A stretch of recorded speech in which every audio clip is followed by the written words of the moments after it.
Was set on fire this morning when someone threw a flaming bag of feces at him. He told Action News Now reporter Lauren Cooper what happened and a warning. Some of the video may be disturbing. Do you consider this a hate crime? Yes, definitely.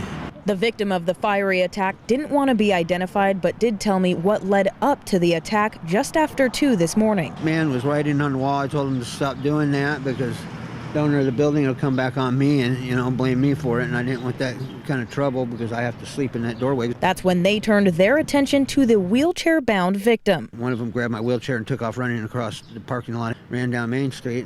His friend told me that he would go get my wheelchair back. I can't do nothing without a wheelchair. Yeah, it was a pretty low thing to do to a handicapped person, This is my only means of getting around town. He tells me he waited about 20 minutes, but dozed off until I was asleep, laying down, and didn't even see it coming, so they threw it as hard as they could, and it just, flames just went everywhere on me, so I was on fire, and I had to pat it out with my hand and my hat and stuff, so it burnt my hand up pretty good. He went to the hospital with second-degree burns on his stomach. Now, the homeless man we spoke with tells me he was sleeping right here when he was set on fire. You can see those black smudge marks showing that there was a fire. And he said by the time he got back from the hospital, all of his stuff was thrown in the trash. Now, we actually looked inside the trash and you can see a sleeping bag, and it does have burn marks on it. He tells me this isn't the first time someone set him on fire. No, it's about the second or third time.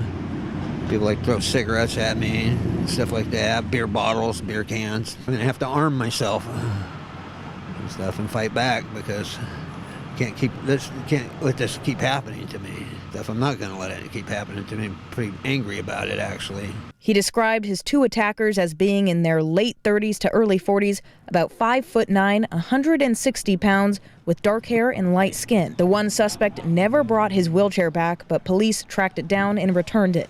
Now, I've been speaking with other homeless people in the area as well. They're calling this act disgusting and cruel and are hoping that police charge whoever is responsible for this with a hate crime. I'm Lauren Cooper reporting in Chico with Action News Now. Coverage you can count on. The police have not made an arrest yet, but they say they do have some leads that they're following up on.